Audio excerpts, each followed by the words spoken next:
Following is a memorandum issued by General Liam Lynch, Chief of Staff, to the Assistant Chief of Staff, Ernie O'Malley, on the 3rd of August 1922 from Fermoy base at 5 p.m. regarding the Republican flag. To the Assistant Chief of Staff, Akara, owing to the abuse of the tricolour by the Free Staters during the present hostilities, it has been decided that the Republican flag, when used by us, will bear the letters IR. You will issue an order that at least one flag be flown in each battalion area in your command. Barracks, Chief of Staff, General Liam Lynch.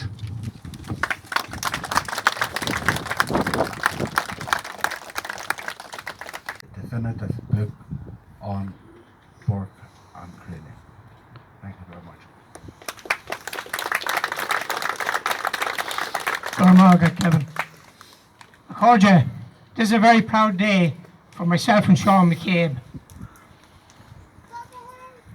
To stand here under this memorial is a great day for us all. So I'll just give my oration now.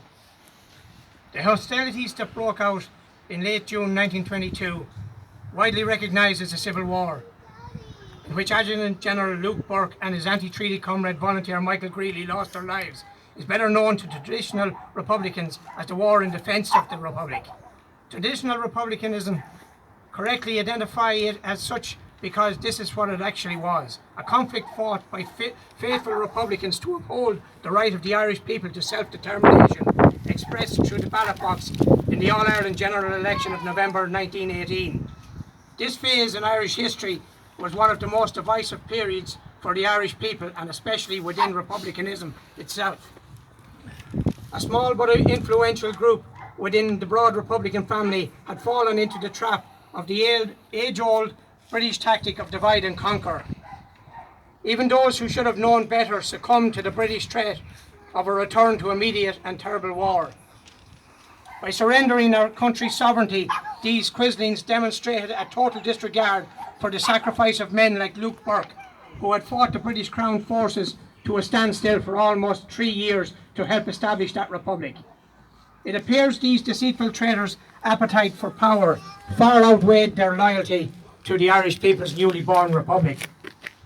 They forfeited our people's resolve to govern themselves in a sovereign All-Ireland republic, only to accept dominion status within the British Empire for the 26 counties and partition our country.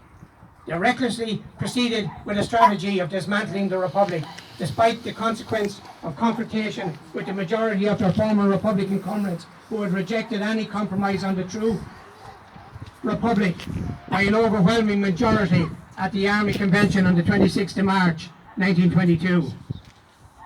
With an outbreak of hostilities growing throughout the early months of 1922, this caused enormous turmoil within the Republican forces throughout the country, and nowhere more than in the area of the 2nd Northern Division, where Luke Burke was Adjutant General of the Cookstown Battalion Staff.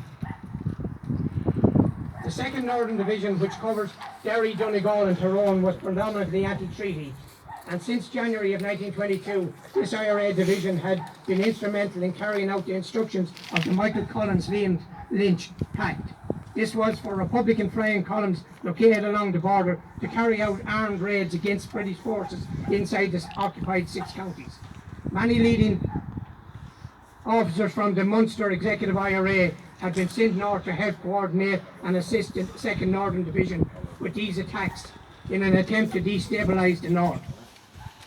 For the first 6 weeks of the conflict, this division area saw little or no military engagements between the Free State and Executive IRA forces, despite the Free State having military bases in County Donegal. With the death of Michael Collins on the 22nd of August 1922, things changed utterly for Luke Burke and his Republican comrades carrying out these military operations across the border. Richard Mulcahy became Commander-in-Chief of the Free State Army, and without notice broke the pact with Republicans, giving immediate orders to forcefully put a stop to these military incursions into the north, as it was antagonising the British government.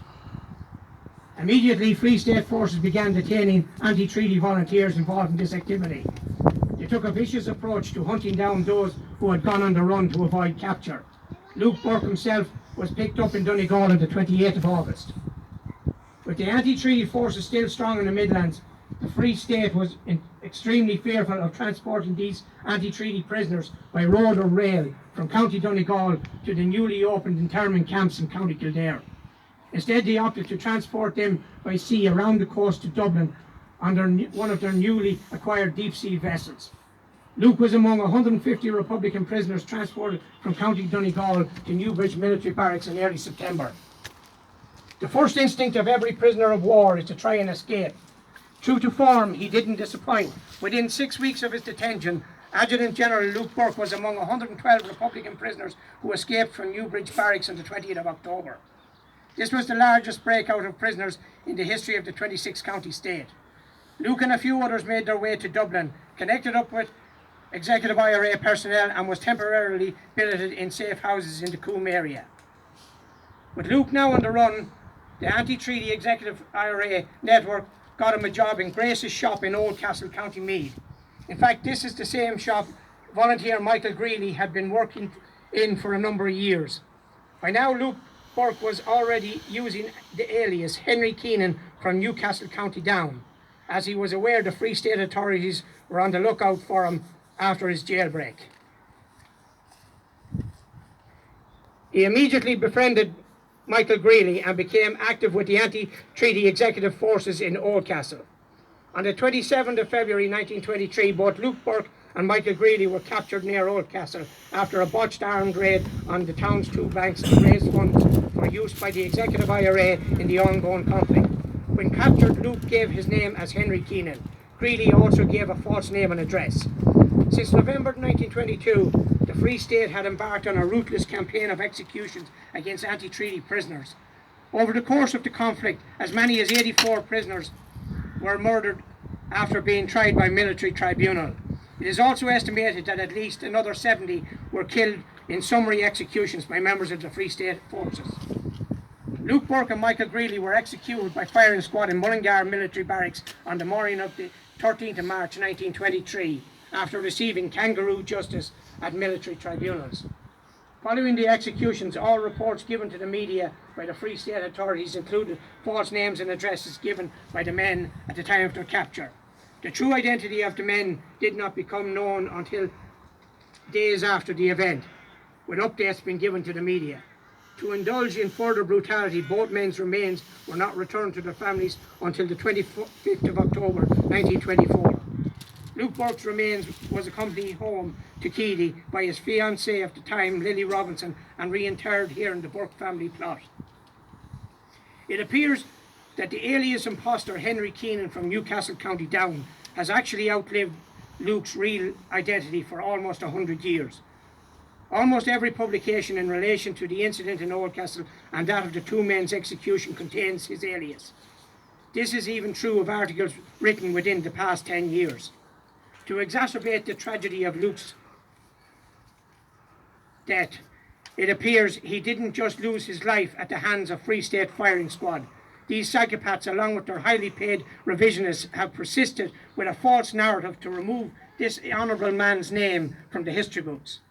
We must be extremely critical of the shameful way the reputation of these two men has been tarnished by deceitful peddling of misinformation and innuendo over the years, whether it be intentional or not. Myself, being from Mullingar area, didn't know much about the two executed men until being encouraged by Sean McCabe from Oldcastle to research the information published in my book about Mullingar's two forgotten martyrs in 2018. So if I could find out the truth about these two Executive IRA volunteers, others could certainly have done the same. Claims are being made in the 26 counties that we have moved out of Civil War politics. But traditional Republicans recognise that no utterance of an apology will ever come from the Free State regarding these atrocities. Even as former anti-treaty personnel came to power, no apology was ever contemplated. This in itself tells its own story of how the self-indulgence with power easily transforms those of little ideological commitment. 100 years on, even a small gesture to commemorate these men's memory has remained far from their agenda. It's certainly true that nobody owns the memory of any Irish patriot, But we in the Friends of Burke and Greeley Historical Committee unashamedly stand here today to unveil this plaque and to honour and acclaim Luke Burke and his brave comrade Michael Greeley to be among Ireland's most gallant heroes. Armagh.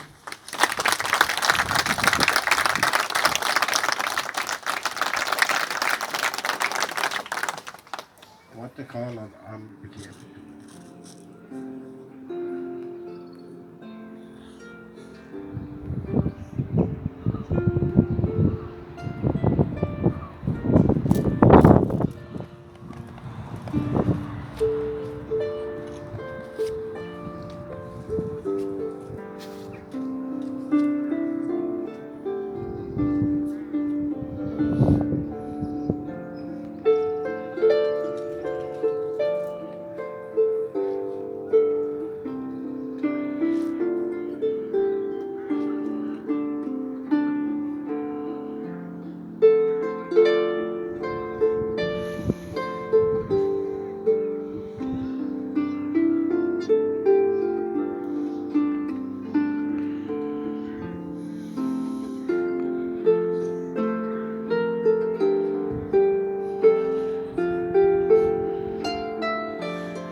Spark of Irish freedom.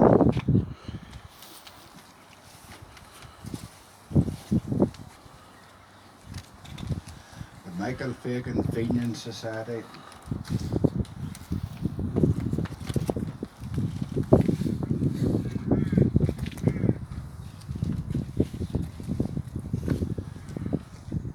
The Matt Fitzpatrick Society.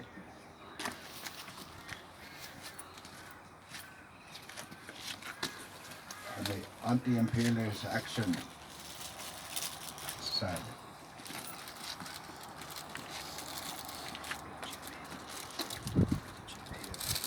And Republican Sinn Féin.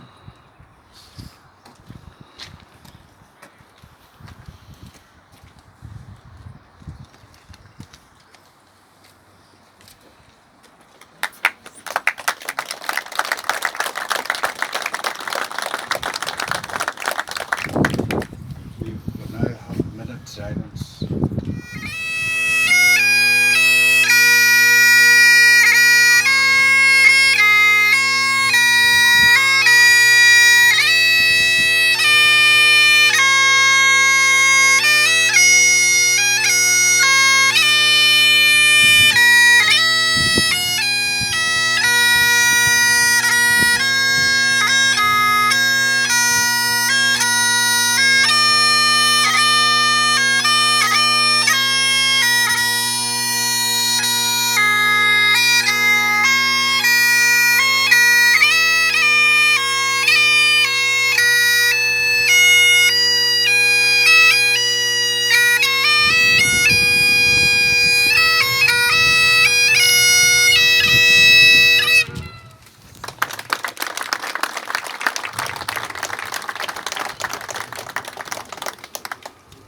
Country, and we want to congratulate Peter. He gave a great and wonderful speech, and the Burke family in attendance, we appreciate that, and all who led reads. There will be refreshments and music and books.